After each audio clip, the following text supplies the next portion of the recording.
I remember well how the early days of my life were, when we did not have a television set at home. We used to listen to the radio along with our family members, our parents, my brother, and certain other relatives of ours, who sometimes lived with us or who sometimes came to visit us. There were discussions, even if we listened to a radio program or a program on radio. We used to talk about it, even listen to dramas, or on books, or on news broadcast by various broadcasting channels. Even at the age of 15, when for the first time a television set was brought into our house, we used to watch films together. As the Americans also call such films movies. Or I should say, as it is called, movies in American English. My apologies, since English is not my first native tongue. I crave leave to be pardoned for making certain grammatical errors or mistakes as to the terms found in this particular language.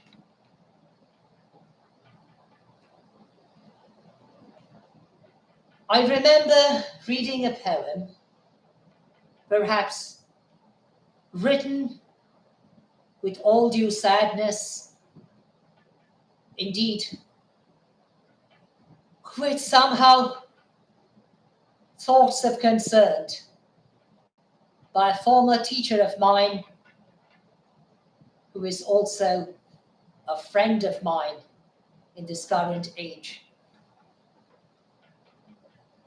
He wrote a poem, How That Mary's Lamb, a well-known kinder rhyme known to many of us, if not most of us, changed its form in practicality by bringing guns instead of lambs into schools. The tragic incidents that took place at an American school only a number of days ago, while killing 19 innocent children and 2 teachers, were no doubt a very dramatic, at the same time, a sad and tragic incident, which shocked many, if not most of us. Likewise, the very alarming and tragic incident taking place yesterday American Standard Time, or I should say yesterday in America, while a parade was taking place in honor of the American Independence Day, even remembering those who sacrificed their lives and personal interests to achieve freedom for most people of that country. Shattered. Many of us, and indeed, although I am neither an American citizen, nor have I ever been to the United States of America, nor to any American country, I myself was shocked by the incident. This grave, sad, and tragic incident. But as I raised the question earlier I'm obliged to raise it again. Reiterate perhaps the same sentence by saying, emphatically, with all due respect and regrets, why young individuals are tempted to commit such heinous and such serious crimes, like killing innocent individuals.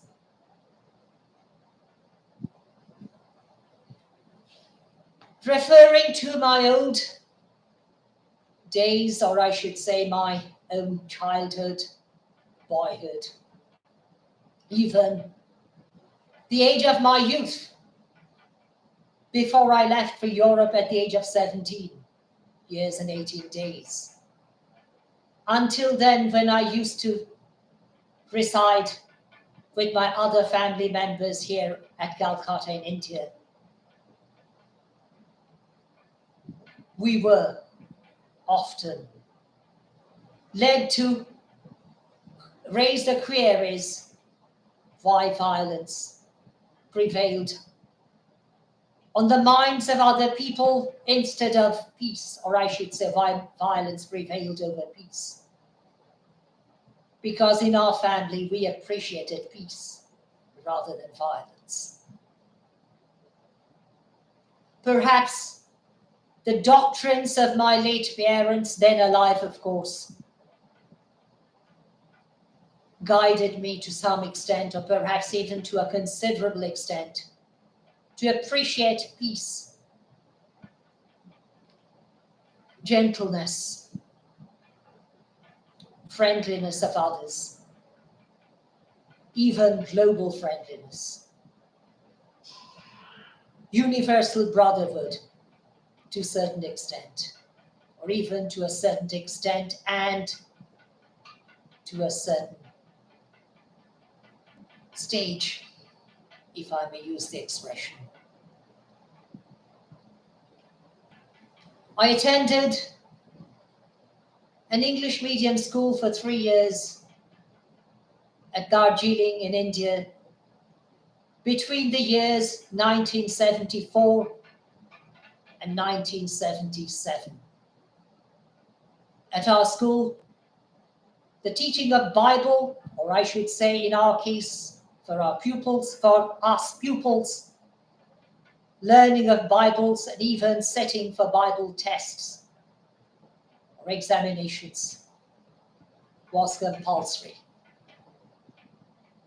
But this guided many of us, if not most of us, many of my fellow pupils and me, to appreciate the good found in those books, those collection of books reduced to the Holy Bible. Perhaps even the Torah in its former sense.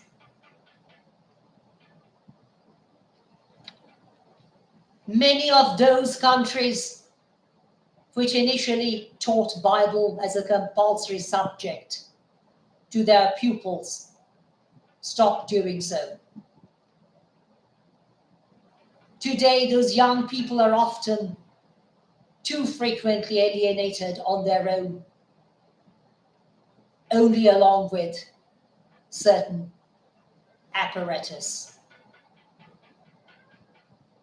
like the internet connection to their PCs, I mean personal computers, laptops, tablets, smartphones, etc., etc., etc. Those people are often able to access films or even scenes which are violent by their nature.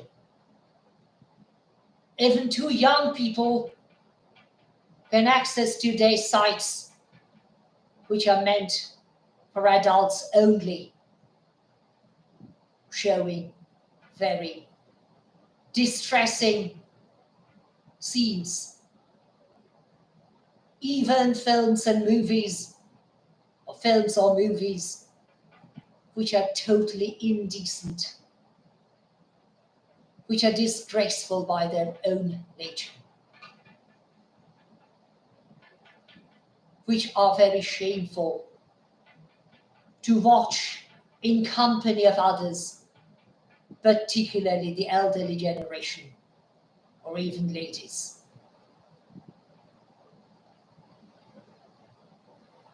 Good doctrines build up young people to become good men and women in lives, at least in most cases. Bad doctrines, whether taught at schools or by other media, even those manufactured or produced by the film industries, are likely to lead people to commit acts which are not merely shameful by their nature, but heinous and extremely serious, including manslaughter, even murder. I therefore, even as an educationist by profession, consider myself duty-bound to raise the question, what are we really doing to ascertain what goes on in the minds of those young people before they're tempted to commit such offences?